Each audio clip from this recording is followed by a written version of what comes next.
is Nicole coming to you from ASD Market Week, and joining me today is C.J. Rosenbaum, a partner with AmazonSellersLawyer.com. Welcome, C.J. Nicole, thank you so much for having me here.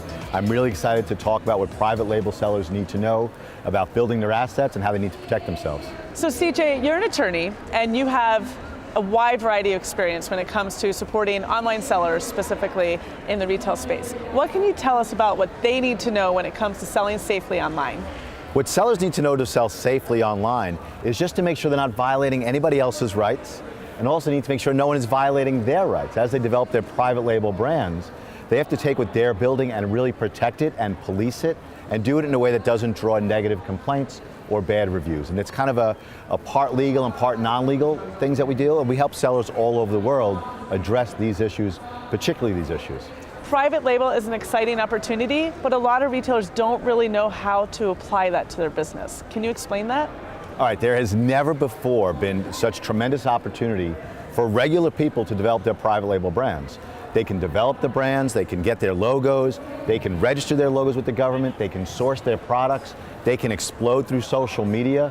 I mean, this is like the history of commerce. There's never been this opportunity for private label sellers to really build a brand that they can take around the world. That's so exciting. And for those people who aren't familiar with what private label is, can you explain that? Sure, private label is just how you develop your own brand. Nike was a small brand at one point in time, and so is Coca-Cola. And so is Apple out of a garage. And private label brands, just how sellers are moving from selling other people's products into developing their own product line with their own logo, their own warranty, their own special sauce added to their products, and making it their own and building that asset that is a brand. And I think too often people are misled in the fact that they think that's too complicated, but really coming to a place like ASD makes it accessible, easier, and working, of course, getting the right details from AmazonSellersLawyer.com and such helps. How does that come to life? All right, ASD makes it incredibly easy, and I go to events all over the world and I speak with private label sellers and online sellers all over the world. ASD makes it really easy because all the sources of the products are all in one place. The educational sources are all in one place. You can place orders large and small here, and you can find your products either in niches that a seller's already interested in, or new avenues of products, because you just have such a huge array of choices, and all in one building that is domestic. It just makes it really easy to get started. Yeah, and I think that's the key word, easy. Easy is always good. Always good, I would agree. So let's explore IPO. What does that mean? Okay, IP, intellectual property for the private label seller, starts with developing your mark or your trademark. Like, you know, the McDonald's M was just somebody's idea, and they trademarked it. So whatever the idea is, whether it's a word, whether it's a cool way of drawing it, whether it's the awesome logo behind us, you take that mark and you can file for trademark protection yourself. Nobody needs to hire a lawyer. I'm not trying to put myself out of business, but you can do this yourself at the USPTO.gov. It's a trademark office in the United States. And you file, it's under $300, and sellers can do it themselves very, very easily. And that's like the first step. Then you're also developing simultaneously like what products you're going to deliver and where you're going to source them from.